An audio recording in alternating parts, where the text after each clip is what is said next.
night, you're gonna earn your teardrop. And I'm looking at the knives, and you know, that young, I wasn't really into stabbing people yet. I hadn't been stabbed yet or nothing, so I wasn't really into stabbing a person, you know what I mean? Beating a person up wasn't really nothing. I already had did that, but you know, they wanted me to do something that I hadn't did. They wanted me to go do a shooting, you know what I mean?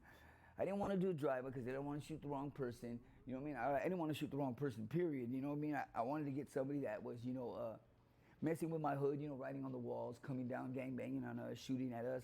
And at this time, a lot of shooting wasn't happening, you know what I mean? There wasn't a lot of gunplay yet. This was like 87, 88. There wasn't like drive-bys or anything was in yet. So a lot of things was either people were getting bumper jacked, they were getting stabbed, you know, you get jumped. But I wanted to earn my teardrop, and he told me, okay, well, pick that up right there. So I pick up the gun, you know what I mean? I grab it, I look at it, you know what I mean? It's kind of heavy. I remember it was kind of heavy, you know, and I was like, man, this thing's kind of heavy.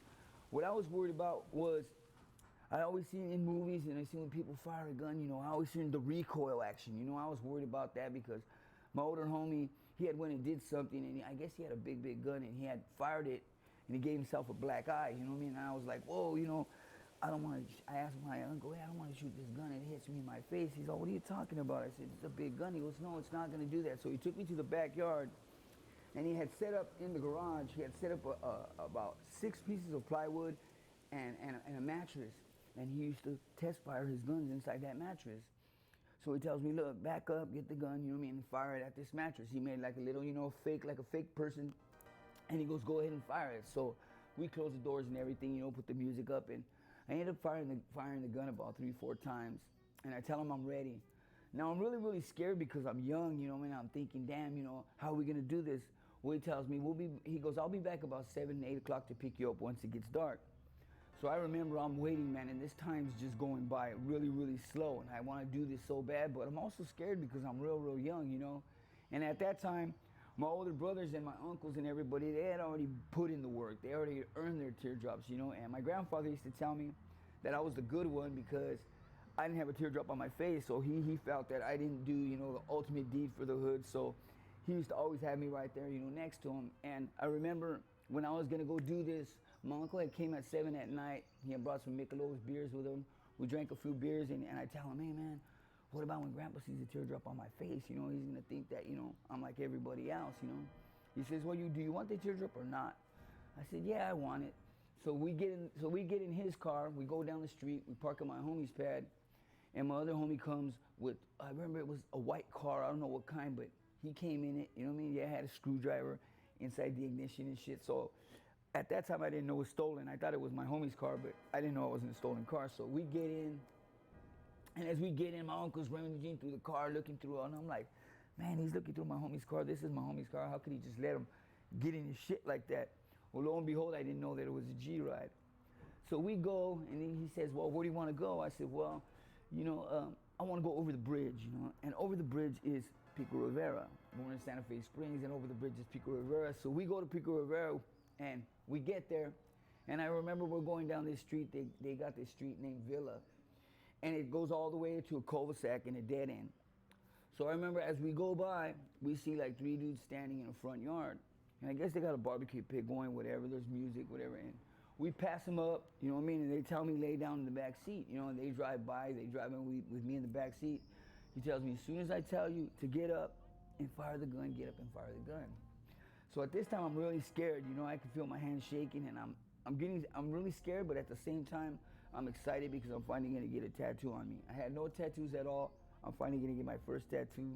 I can't recall if I'm 13, 14, 15, it's one of those years, but I'm really scared, man. And you know, he tells me, hey, come on, man, you ready? So they go turn around the cul-de-sac, and it seemed like it was going in slow motion. You know, now that I think of it, you know, I could put parts of it together, but we're going, it's like going in slow motion, and I'm getting ready, you know. I got gloves on that he gave me, you know, I got a beanie real low, and I never wear a beanie. I only wear a beanie when I go out at night, you know, and do my thing. So I got a beanie on real low, you know what I mean? No mask, nothing. And so we pull up, when we pull up to this place we're at, there's a car that's parked right in front of us. And what my homie does is he gets right on the car, like right at the tailgate of the car, and he tells me, there's a guy in a white shirt. Get the guy in the white shirt. There's a guy. I remember when I look up, I peek over the window thing where the window's at. I peek up and I look, and I see a guy in a white shirt, and he's lighting something. I don't know if it's a joint or a dipper, but I remember he's lighting something, and he goes, "Go with him." That's the guy. That's the guy. So I go over the windowsill. I remember I go over the windowsill, and I think I shoot twice. And I missed the dude completely. I missed him completely. I mean, I don't know what it was. I mean, I pointed the gun and everything, but it missed him completely. I remember the dude drops whatever he had, the sear, whatever, and he stood there for a minute, and then he turned to run, and when he turned to run, they're telling me, fire, fire. So again, I go and I fire again. The next thing I know, I see dude fall down. I don't know if I hit him. I don't know if he fell because he tripped over something, but I remember dude falls down. And I get back in the seat. Now I'm sweating, you know, and I feel myself like I'm young, so I'm scared. And I remember I don't want to cry, but it's coming. I could feel that come inside, you know, because I'm really, really scared because we're already taking off, and my homie's driving like a maniac, you know, to get back to the hood. And I'm like, oh, give me that, give me that, give me that. And I don't want to give it up. I'm like, nope, I ain't giving it up. I ain't giving it up because I remember a story that I heard. If you ever do something with someone or something, don't ever give that thing up to anybody. Keep it yourself. Get rid of it yourself. Don't put it in nobody else's hand because they can trace things back to you. So I don't want to give this up. I don't want to give this up. I remember we get to my backyard. We get to the side of my backyard, and I just throw it over the fence, you know, out the window. I throw it over the fence, and it goes inside the yard. At that time, the cops pull up. Boom. The cops got us right there. They pull up. Boom. They don't got us for what happened down the street, but they got us there, and they're asking, what are we doing here? You know, what's going on? And I remember my aunt is in the backyard, and she had just got high and smoked some PCP, and the cops are telling her to get whatever was thrown over the fence. And she's looking, and she's trying to see who it is, and my uncle is trying to tell her no. It's his wife. He's trying to tell her no, but she's so high that she's looking for whatever got thrown over the gate. So as she's looking for it, I kind of like step 2 feet away from the cop, and I tell her, no, don't get it, don't get it. And she sees me tell her no, so she stops and she don't get it. So they get us. I remember we got caught with some PCP. So they tell us, hey, well, whose juice is it? You know what I mean? And they're looking at me, I'm real young. What happens is they go to everybody and they start smelling, you know, like their hands and you know, their bodies to see if they smell like juice. I guess my homie that was driving, he was the one with the juice. So they ended up taking him to jail. They let me and my uncle go. So once me and my uncle go, okay, I tell my uncle, okay, I want my teardrop. So I remember he calls my other uncle. My other uncle comes in the room. He comes with all his equipment. You know what I mean? He comes with his equipment, all his shit, his ink and everything. And I'm thinking, oh, man, this is going to hurt really bad, you know? But he's all, oh, what do you want it at? And I'm like, what do I want it at? What do you mean? He's like, you know, what side do you want it at? And I'm like, well, what do you mean what side? Well, he said, well, everybody gets it on the left side. You know, he goes, but my older homies, I remember from my father, they had their right ear pierced. And back then, a right ear pierced used to mean that you were homosexual, that you were gay. But my homies wanted to do something different, so they had all pierced their right ear. So I said, you know what? I want my teardrop on the right side.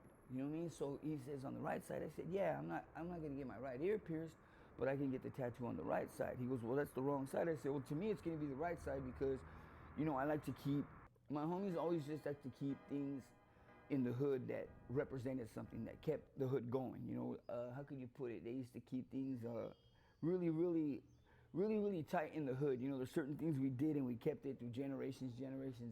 So I remember I had got my teardrop and I had got it. The next morning I woke up, you know what I mean? And when I woke up, I went to rub my face and I rubbed my eyes, and I remember I rubbed the scab off. And what happened was I rubbed the middle of it off, so it was a teardrop, but it had a clear part in the middle. You know, where I had rubbed it off, the ink didn't stay in. So now I had a teardrop on my face with the middle missing. So I had to walk around like about 2 months with getting a ballpoint pen and filling in my teardrop. So a lot of people used to think it was fake, you know what I mean? And I remember I used to fill it in every time I went out. I used to get the little ballpoint pen, the blue one, and I'd fill in my teardrop. Well, as soon as I got my teardrop, you know, I had stated before, all my family cried except my grandmother. And my homie used to trip because I was young. I was 14 years old, you know what I mean? I had a teardrop on my face. And I remember people used to ask me, what does that teardrop represent? And I was young, I didn't want to say nothing. And they used to say, does it mean you lost somebody? Or does it hadn't meant that I did time because I was only 14 years old. So they could eliminate that. But I remember this one old lady. I remember I was walking down the street and I used to see this old lady all the time, and I always used to pass her. Well, once I got that teardrop on my face, I noticed that old lady that I used to pass every morning would cross the street when I would come down it. And she barely had started doing this. So I was wondering, why is this old lady all of a sudden crossing the street? I mean, did she hear something bad about me? Because I used to clean her yard and do stuff like that, and she used to pay me. So one day I went to her house because she used to sell sodas and juice and shit out of her house. I went to buy a soda and she acted kind of funny with me. And I had to ask her, I was like, excuse me, ma'am, did I do something wrong? Because I noticed that when I walked down the street, you crossed the street now. Before you used to stay there and I used to pass by and it was nothing. She said, well, to be typically honest with you, I see that you got a new tattoo, and I really didn't notice that a tattoo on your face is noticed by a lot of people. Me, when I look in the mirror now today, or before, after I got it, I didn't see it. I didn't see the tattoo. The tattoo wasn't there. But I remember, a lot of people just stare at me, and I'd see their eyes look at me, and then look at my teardrop, and then look back at me, and then their whole demeanor would change. And I used to wonder, why would their demeanor change? Well, later in time, I found out that a tattoo on your face, a teardrop filled in, means that you did the ultimate sacrifice and took somebody's life, and when people used to look at me back in the day, and I've had a teardrop on my face all my life, where people used to look at me really, really bad, and I used to say, wait up, I used to tell people after, when I get to know them, I say, you got to get to know me, just don't look at me and see the teardrop on my face and just stereotype me as a bad person, because I had that problem a lot with the way I used to look at people, teardrop on my face very young. People used to look at me and they used to tell me, after they met me, they used to tell me, man, when I first seen you, I didn't want you to kick it at my house. I didn't want you to come around. I didn't want to be around you because you look like the type of person that would start a lot of shit.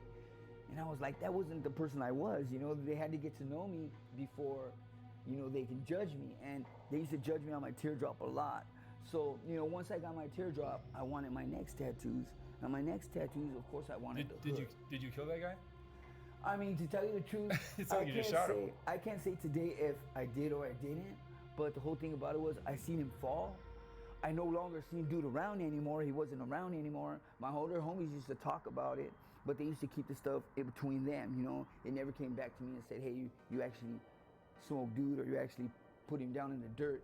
But I got my teardrop and they filled it in. That's the important thing. That's the important, and they filled it in. And when they filled it in, that represented to me that I did something that a lot of my homies my age hadn't did. So when I had my teardrop, I wanted to earn my frogs. And I knew that to get a frog on our body, the way we did it in my hood was you had to earn that frog. You had to earn it. You couldn't just put a frog on your body, because if you put a frog on your body and you didn't earn it, my homies would deal with your ass, regardless of who you were, you know what I mean? And there was my homies walking around with 2 frogs, 1 frog, I just wanted a frog on me, you know what I mean? And I wanted it, and I used to think, where am I gonna get it? First I was gonna get it on my neck real big. And I was like, nah, I don't wanna get it on my neck, I'll get it somewhere. So I went through my body and decided, all right, well, this is the arm I use the most, so I'll get it on my elbow. And this was the first frog that I actually earned. I was like about maybe 15 and a half years old. I had just got out of camp. And my little homie picked up a tattoo gun. He was young. He was about 14 years old, and he was tattooing on everybody. His name was Chino. He was really, really good, and he was real young. I'm talking about, he was 14 years old, but he was Asian, so he was real small. But he used to get down on the tattoos, and I remember I told him, hey, man, I want a frog. He's like, well, did you already go and do your thing? I said, nah, I'm going to come back next week, and I want my frog. So I want to see how am I going to earn my frog? What's going to happen, you know what I mean? So I went to my backyard, and I said, you know what? I already used a weapon. Now I want to make something where I could actually beat somebody's ass with it real, real good. So what I did was I went to my backyard, and I found a leg to a table. Now this leg was, it was an old table, so this leg was really, really thick. So what I did with it was I got a gang of nails, and I hammered the nails through the wood, and they stuck out on the other side, the sharp end. So what I did was I stuck nails all through it, And then what I did was I shellacked it, and then I burnt it with a torch. You know what I mean? To make sure the nails would stay sturdy. And there's a telephone pole in my backyard, and I practiced on hitting it. I was like, okay, this is what I'm gonna use to earn my frogs. So what happened was, they were having a party in my hood, and I was on my uncles again. You know, I was on them. I want to earn my frog. I want to earn my frog. Well, lo and behold, I earned my frog without me even knowing that I earned it. You know, we went to a party. The shit jumped off. There was like 5 brothers that were from another hood on the other side of us, but there were 5 brothers, and don't get me wrong, these 5 brothers, their last name began with an A. You know, I say no names to protect the innocent. Their last name began with an A. They know who they are. There's like 5 brothers, man. And these dudes right here were no fucking joke. And they were like a trip because they were the sizes like big all the way down to the little one. And the little one was the most asshole of them all. He was the one that